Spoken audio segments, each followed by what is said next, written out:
Hi, Henry. Congratulations. Yeah, hello. How are you? Good. So we are going to start off with Caroline Pierce with BT Sport. Okay, how many interviews am I doing here? And how long? Just a few, You know how long? about 10 minutes.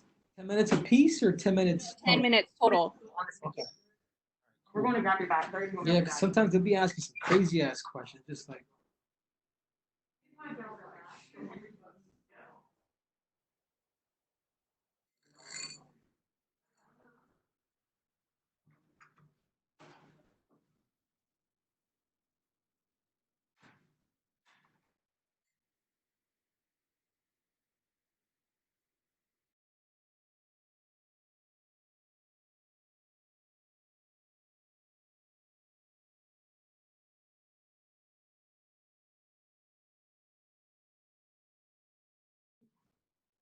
no, you're good.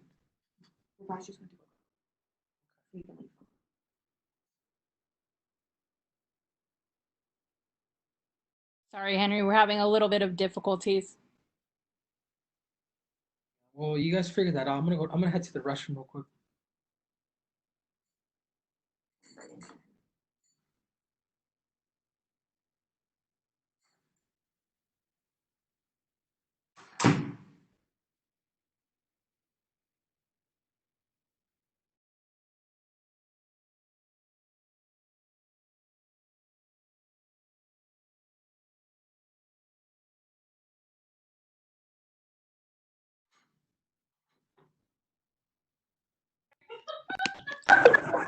Digamos, es una amenaza muy seria realmente en el piso.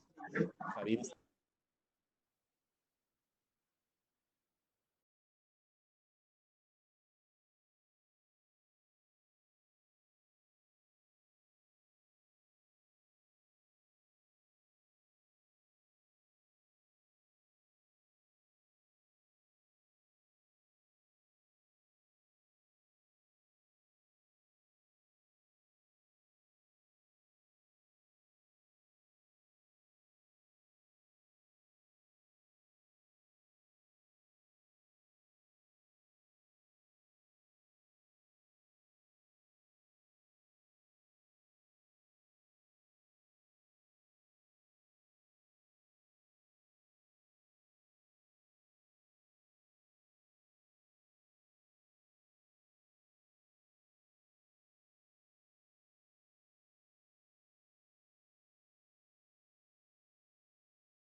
Hi, Henry. Sorry about that.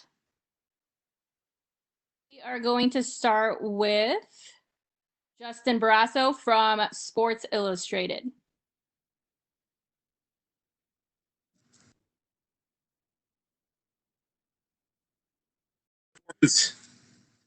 I'm curious. I know it was a little bit controversial at the end there. Obviously, that's the referee's decision, not yours. But any comment? I know Dominic was disappointed in the referee stopping the fight. What's your comment? What's your take on the way the fight ended? Keith Peterson calling the fight. Oh man, he was out, man. Dominic was out for the count. He took these hard blows, man. You can see like when I thrust my hips on these shots, the same thing with TJ. They go limp, man. So there's no excuses on that. Defend yourself. Typically, what Dominic does, and I studied him, is he tends to grab you, which is a roll. He never did that. So when I saw he wasn't doing that, I knew that he was in trouble. I know after the fight, the broadcast team, thank you for that. They weren't overly surprised that you'd hinted at maybe retiring. I still think it caught a lot of people off guard. what was behind the decision, and do you have any next stops in mind? You could go back to the Olympics or pro wrestling, or there's really no shortage of opportunities for someone as talented as yourself. Yeah, WWE. If they want me to do an appearance, man, they can call me, but they could bend the knee too. I'm looking forward to getting into business and just start a new chapter in my life, man. Having kids, eventually, getting married and all that other stuff, man. I'm 33 years old. I've done a lot of my career. I think it's time to spread the seed and give to the world. Thank you. Thank you. Next, we have Kevin Ioli of Yahoo Sports. Triple C, congratulations. Thank you, Kevin. Hey, can you talk about what your emotions were as you walked out tonight? You have a huge fight. You know that if you win, you're gonna walk away from it, and there's nobody there in the crowd to kind of get you fired up. You're an emotional guy. You flung your hat into the crowd. What was going through your head as you made that walk for the final time? Man, you're good. You're good, Kevin. You caught that. I saw it. Well, that's the ritual, man. That's typically what I do. Right before I fight. But I continued the ritual, man. I threw my hat out. I did all that, and it was special too to retire like that because I was able to see the people that have been there, the UFC, the staff, that make this possible. I was able to actually have a conversation with them. They actually hear what I get. And I told my closest friends that this was it for me. Obviously my thought process of losing just doesn't fathom to my head. I mean, my mind will try to play tricks on me, but for the most part, I knew that I was going to win, and I knew that this was just it. One thing in the fight I want to specifically ask about, and then one other thing outside. It seemed first round, you were in control of the fight very well. The second round, Dominick's footwork seemed for a while to give you trouble. Did he make any changes in the second round that you had to adjust to? Yeah. No, I don't even think it was so much Dominick. I think it was more the fact that I just, I just didn't make that adjustment as I should have in that second round. But I think once I got headbutted and I started bleeding, I knew that more likely I was probably going to lose that round. I knew that I had to do something to steal it. And my team called potatoes, and which was key to hit the body. And we happened to catch him and straight in the head. So that's how she wrote. And then my final question for you, Henry, as you thought about this decision as training camp was going on, was it just the fact that it's so difficult what you've done in camp? Like camps take so much out of you, and did that play a role into it? Like how physically demanding the training camps are for the sport? Yeah, honestly, Kevin, I think it's just more of the freedom. You follow my story from the 2008 Olympics. Yep. I haven't stopped since. Yeah. Crazy. Brother, a break, man. And plus, I do want to leave on top. Like it is a Cinderella story. I've always envisioned myself just like Daniel Cormier. Unfortunately, he lost his sleeper, but I know he wants to leave on top. And to me, man, leaving on top with 2 belts, an Olympic gold medal. I think there's a lot that I could run with that. I think I'm a persona, man. I'm a personality. I feel like I have a lot of good traits that I could give to the world other than just fighting. Congrats, Henry. Thank you. Next, we have Caroline Pierce with BT Sport. Hi, Henry. Big congratulations for tonight's performance. Of course, defending your bantamweight title and being the first person to TKO Dominick Cruz. We'll talk about the retirement in just a moment, but in terms of the performance itself, talk us through it. Yeah, the game plan was to flatten his tires. In other words, kick his legs out.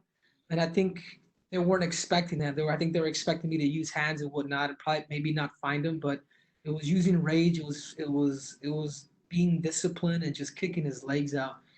And that's exactly what we did in that fight. I just isolated the plans that my coaches had given me. So I was extremely satisfied and happy with everything that happened in the fight.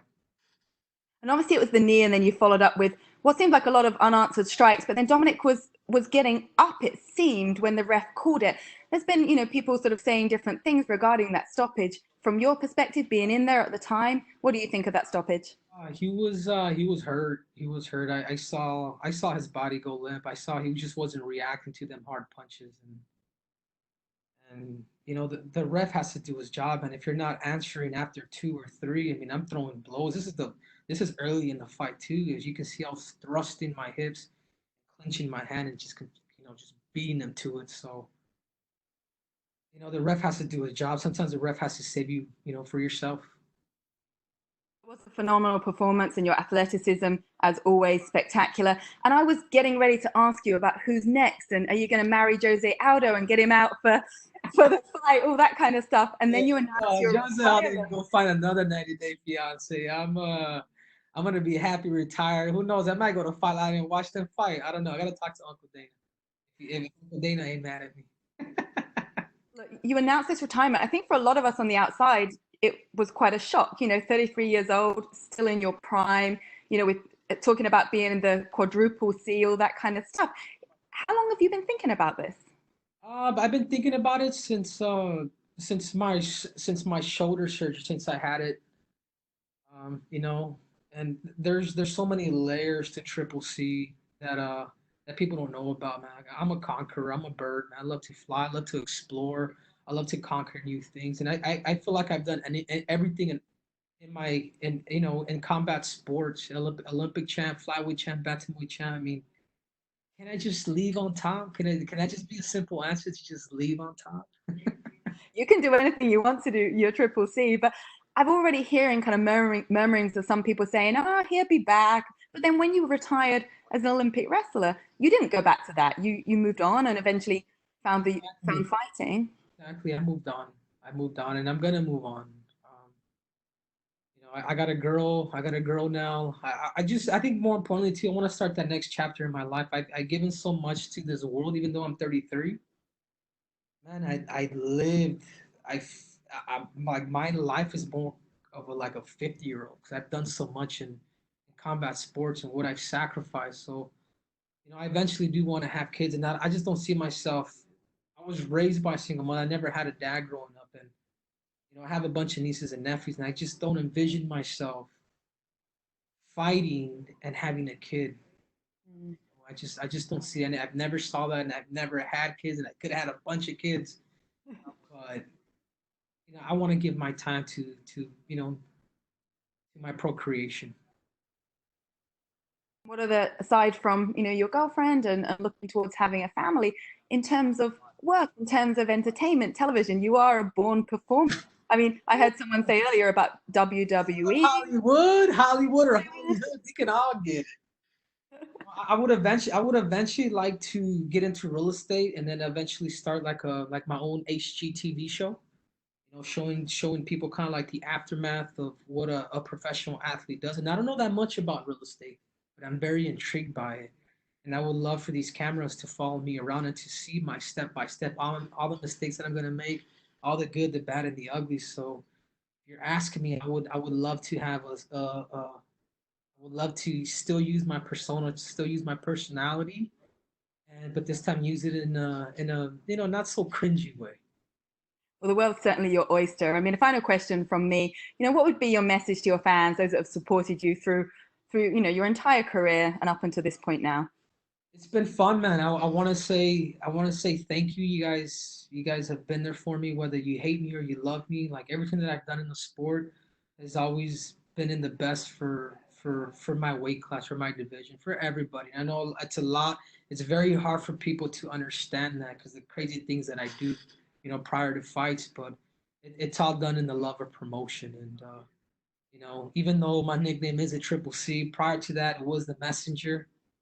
And I feel like I will always be the messenger, somewhat wrapped into Triple C. So if I can leave you guys off with 3 things that's made me successful in my life, I call it dream, sacrifice, victory. The bigger the dream, the greater the sacrifice. The sacrifice always has to be greater than the dream in order for you to accomplish victory. So dream, sacrifice, victory. Sincerely, the greatest of all time, Triple C. Well, that's quite the sign off. I'm going to leave it there and say congratulations on an incredible career and your performance tonight. Thanks, Henry. Thank you. Next, we have Mark Raymundi from ESPN. Can I get some water? Hey, Henry, congratulations, man. What's up, Uncle Mark? How are you? What up, Flavor Flav?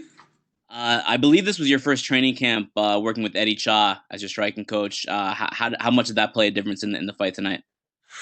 Big time, man. The dude is a genius. He's extremely smart, and it's a bit unfortunate too. The fact, but he knew, like these guys knew in like going into like this is going to be Henry's last fight because I talked to him about it. I was like, listen, man, I've done everything I've ever wanted, and but man, I picked up so much, man.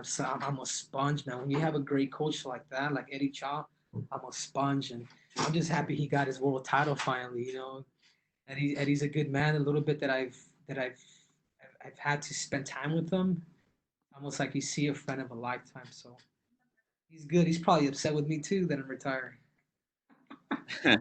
When did you actually make the final decision that you were going to retire, and not just retire, but retire tonight after the fight? Yeah, I just think just through this whole fight week, like I had thought about possibly even fighting Aldo and making that my last fight. I'm just like, this is. I'd be happy with just winning this fight, defending my title, and just saying peace to everyone. Peace to the Middle East, man. I want to leave on top, especially the fact that nobody has fought for the flyweight title. I want to be able to say, man, hey, nobody had that belt, but Triple C, man. I may have relinquished it, but it was still mine. I'm leaving both of these belts on the line. I'm leaving on top with this. Hey. John Jones tweeted like seconds after you said that in the cage that you just want more money. That's the real reason why you said it. You're not retiring. Can you speak to that at all? I mean, money does talk, but I don't even think it's that, man. I think if you know, and I had even been in a meeting with Dana, and we had talking, and you know, I had already talked about retirement with Dana. You can ask him too. That conversation, it's a very personal conversation. That should be between me and him. But ultimately, Mark, I'm happy. I'm satisfied with my career. How many people could say that they're leaving on top, man? Like money can't give you that. Like it really can't. I think that the money that I'm gonna make in real estate is gonna set me up for a lifetime. So I'm looking forward to that next chapter in my life, and that's it, man. God bless everybody that doesn't believe me, but you guys will not be seeing this thing unless I'm cringing somebody. I'm stepping away, man. I'm gonna be a fan. I'm happy, man. I did it in wrestling. I left young. I pretty much retired at the age of 21. And, I'm retiring at the age of 33 in the sport of mixed martial arts. So if it's truly the end for you at bantamweight in the UFC, how would you book the next bantamweight title fight? Who would it be between which two fighters? I would do a 4-man bracket with Peter Yan, Aljamain Sterling, Cody Sanhagen, and Marlon Reyes. And I would shuffle these dudes, put them in a bracket, and then pick them out, and then have them all have them all fight each other. And I think if you do it like that, tournament style, you start to create. If the UFC could create, and without the respect, man, Bellator did that with Patricia Pitbull at 45. I think that would be a really good step for them to make a 4-man bracket with the top 4 guys. Thanks, Henry. That was all for me. If this is the end, congrats for everything, all the achievements. Yeah, man. Well, you don't believe me too, Mark? Jesus, just because I'm young, dude. I've always said I was gonna retire young. I never wanted to be in this game for that long, dude. I'm 33 years old, man. Like I'm happy, guys. For those who think it's a publicity stunt, dude, think again, man. You guys, I bought a piece of property that I'm gonna start building a house, and that's where a lot of my focus is gonna be on, like in real estate. I'm actually gonna be working like firsthand because I want to understand the tricks and the traits of building something, you know. Again, man, I'm a conqueror. I love to explore, Mark, and I'm looking forward to that next chapter of my life. Okay, one last question with Carlos Contreras from Milenio Diara. Hola Henry, felicidades. Muchas gracias. Bueno, ya sé que ya lo hablaste en inglés un poco, pero quiero solo preguntarte si hubo algo esta semana que te convenciera o fue algo que ya tenías pensado desde lo que decías de la lesión, o hubo algo esta semana o con todo este proceso de UFC 249 que dijeras, esto es la última para mí. Sí, ya he hablado con mi mentor que yo tengo, ya hablé con mi equipo, esta va a ser mi última pelea. ¿Me puedes ver? Sí. Sí, esa es mi última pelea. Ya no, ya estuvo para mí. Yo estoy satisfecho con mi carrera. Defendí mis 2 cinturones. Yo creo que yo puedo usar mi plataforma para hacer pláticas de motivación con lo que tengo ahora. Y más que todo, yo me quiero ir encima. Yo me quiero ir y decir, hey, ese fue el mejor, se fue el mejor. Nadie le ganó. Campeón olímpico, campeón peso mosca y campeón peso gallo. Si hubieras perdido hoy, que obviamente no fue el caso, ¿te hubiera quedado todavía una espina de seguir en esto? Si Dominick me fuera ganado, me retiro también, porque si no le puedo ganar a él, si no le puedo ganar a él que no ha peleado en 3 años, no le voy a poder ganar a los que vienen. Eh, Me imagino que tienes mucho futuro porque obviamente hablas español, obviamente eres estadounidense, hablas inglés Inglés, y el portugués español, también. inglés, inglés. Una estrella en los 3 idiomas. Es todo. Bueno, Henry, pues muchas felicidades y que tengas suerte y si tu decisión es tener familia pronto, que tengas una bonita familia y la puedas disfrutar. Sí, gracias, muchas gracias. Thank you, Henry. Yeah, thank you. Is that it? Good night. Can you help me with the, of course.